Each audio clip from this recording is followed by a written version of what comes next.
Bismillahirrahmanirrahim. Assalamualaikum warahmatullahi wabarakatuh. Alhamdulillah. Alhamdulillahi hamdan katsiran tayyiban mubarakan fih kama yuhibbu rabbuna wa yarda.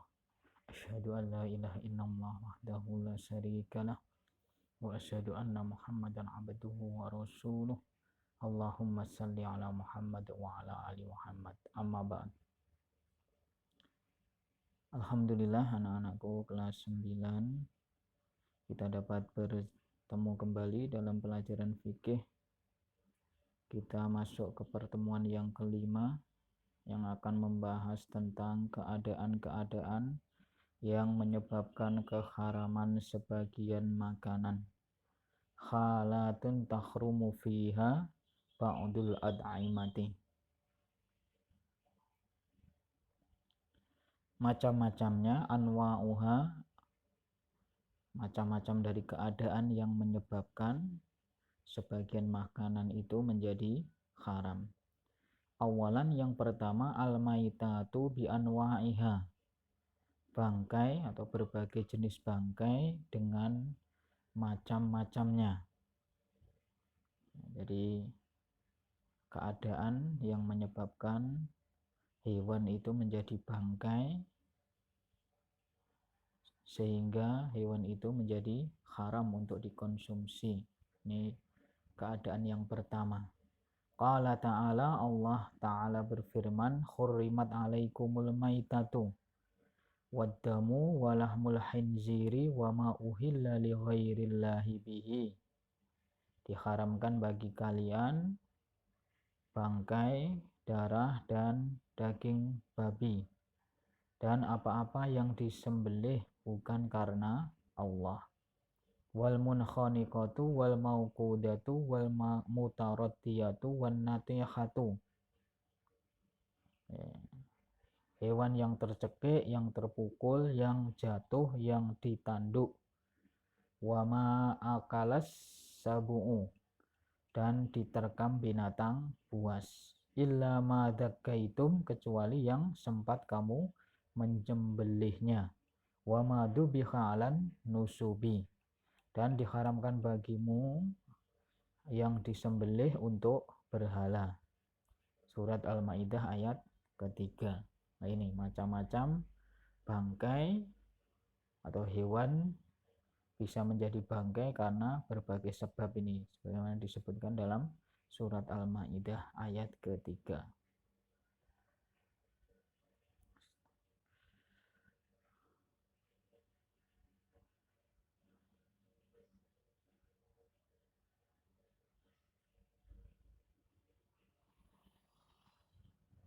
Nah, contoh-contoh dari bangkai yang disebutkan dalam surat Al-Maidah ataupun contoh-contoh hewan itu menjadi bangkai. Min amsilatil maitat, macam-macam bangkai. Yang pertama atau yang A, al-munkhaniqatu. Apa itu al-munkhaniqatu? Al-maitatu bil khanaki bi khablin au ghairihi. Hewan yang mati karena tercekik tali atau semacamnya. Jadi kalau ada hewan tercekik atau dicekik dengan tali, dijerat ataupun dicekik dengan tangan, cara membunuhnya itu menjadi bangkai, tidak sah untuk dikonsumsi atau menjadi haram. Yang B, al-mauqudatu hiya allati matat bidzarbi. Yang kedua adalah al-mauqudah, yaitu hewan yang mati karena dipukul. Nah, ketika mau mengkonsumsinya itu dengan sembelihnya bukan di nakernya tapi dipukul kepalanya biar mati. Itu tidak boleh, jadi haram, menjadi haram itu hewannya untuk dimakan. Kemudian yang ketiga, al-mutaraddiyatu hiyallati saqatat min makanin murtafi'in famatat, hewan yang jatuh dari tempat yang tinggi lalu mati. Nah, jadi kalau ada hewan cara membunuhnya dengan dilempar dari atas sehingga mati, itu juga menjadi haram. Kemudian an-natihatu hiyallati nathatuha bahimatun ukhra famatat. Nah, natihah itu adalah hewan yang diterkam oleh binatang lain kemudian mati. Nah, jadi dimakan oleh binatang lain atau diterkam langsung mati, itu tidak boleh untuk dikonsumsi atau haram.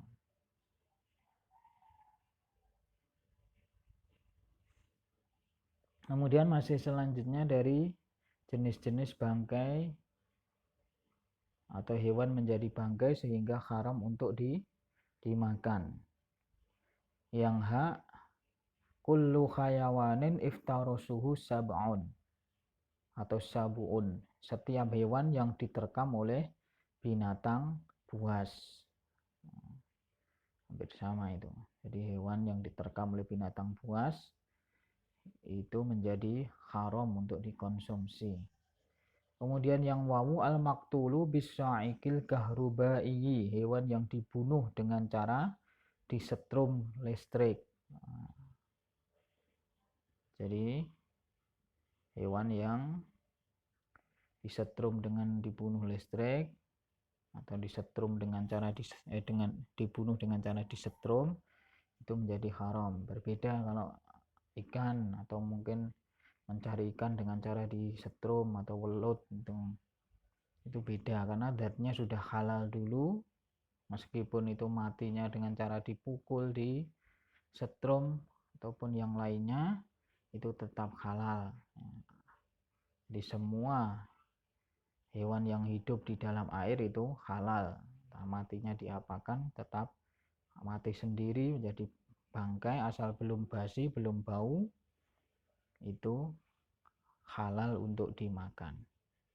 Kemudian yang zain al-maktulu romyan birrososi ma'al kudrati alaihi, hewan yang dibunuh dengan cara dilempar senjata dengan kuat.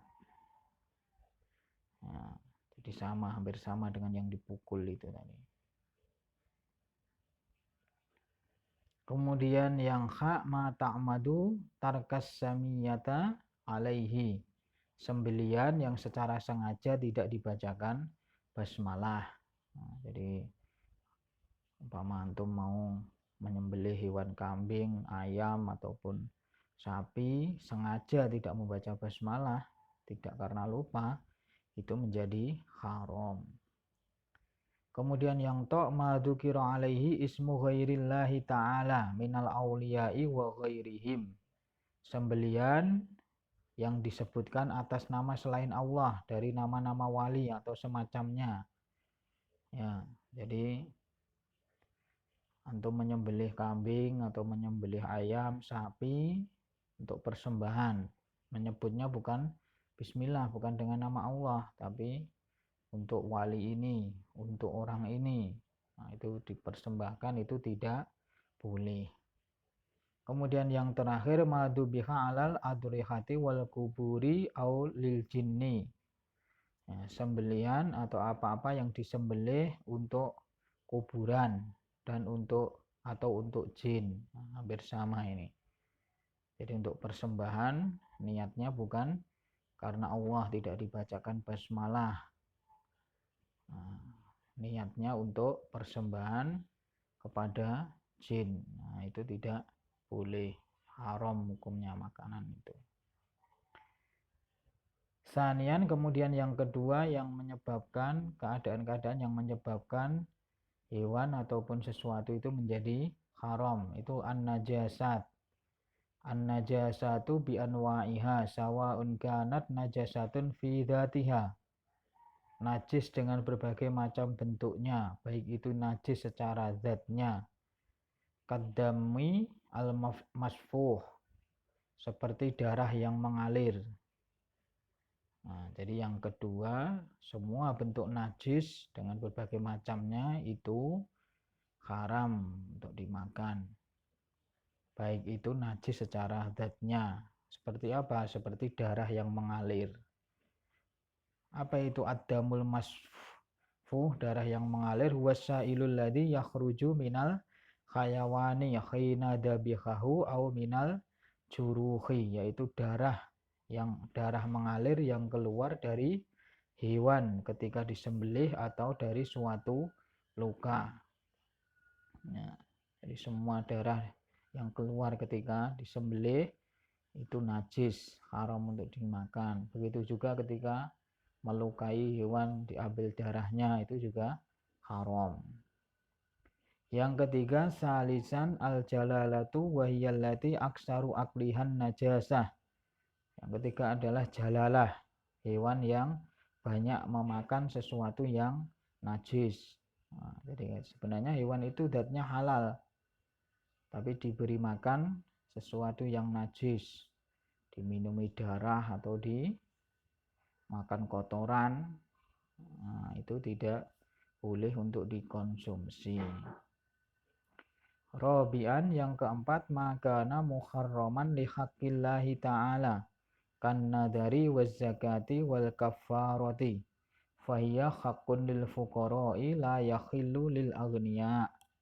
Sesuatu yang menjadi haram karena hak Allah seperti nazar, zakat, dan kafarat atau denda tebusan, maka itu menjadi hak orang fakir miskin atau orang fakir, tidak halal bagi orang kaya. Jadi kalau ada menyembelih kambing atau ayam, ini nadarnya untuk ada nadar tidak istilahnya dibagikan ke fakir miskin, atau itu sebagai tebusan, sebagai kafarah ataupun zakat, nah, itu menjadi haram dimakan oleh orang kaya. Kita tidak berhak untuk memakannya. Khamisan yang kelima, makana muhtabisan antorikin haramin kal masruki wal maghsub wa nahwiha minal muamalatil muharramati. Sesuatu yang diusahakan dengan cara yang haram seperti mencuri, ghasab dan sebagainya dari perkara-perkara muamalah yang diharamkan. Ya, jadi keadaan yang menyebabkan sesuatu menjadi haram. Yang kelima itu ya, usahanya dengan cara yang haram, ya, dengan mencuri, menggosok, meminjam tanpa izin, dan sebagainya, mungkin dengan cara korupsi. Nah, itu barang itu menjadi haram meskipun zatnya halal, karena diusahakan dengan cara yang haram, maka barang itu menjadi haram. Sadisan yang keenam, makana mulkan lil akharin walam ya'danu bitanawulihi. Sesuatu yang menjadi milik orang lain dan belum meminta izin untuk memakannya. Nah, jadi sebenarnya ada kambing yang sudah disembelih, sudah dimasak, tapi kita belum izin untuk memakannya, itu menjadi haram. Nah, jadi ini haram bukan karena zatnya, jadi karena usahanya atau karena cara mendapatkannya. Kemudian yang ketujuh, sabian istibahul halal bil haram ma'al azzi an tamzizil halal minha. Diserupakan antara yang halal dengan yang haram serta sulit untuk membedakan kehalalannya. Kastibahul maitatu bil mudakka wal ashiru bil khamri wal ma'ud tahiru bin najisi. Seperti bangkai dan sembelihan, jus dengan khamr, ataupun air suci dengan air najis. Nah, jadi hampir diserupakan. Jadi mungkin jus dicampur dengan khamr, air suci dicampur dengan air najis, ya, meskipun air putih, kalau kecampuran istilahnya kencing ataupun sesuatu yang najis, itu menjadi haram untuk dimakan. Begitu juga sembelihan. Jadi sembelihan yang di situ sudah mati, sudah menjadi bangkai, sudah mati sebelum disembelih, meskipun itu nanti disembelih juga, maksudnya dipotong nahernya atau kepalanya, itu tetap menjadi haram, diserupakan tetap keharamannya karena dia sudah menjadi bangkai. Itulah yang kita pelajari pada pertemuan yang kelima ini, semoga bermanfaat. Aqulu qauli hadza astaghfirullahaladzim li wa lakum subhanakallahumma wa bihamdika asyhadu an la ilaha illa anta astaghfiruka wa atubu ilaik. Assalamualaikum warahmatullahi wabarakatuh.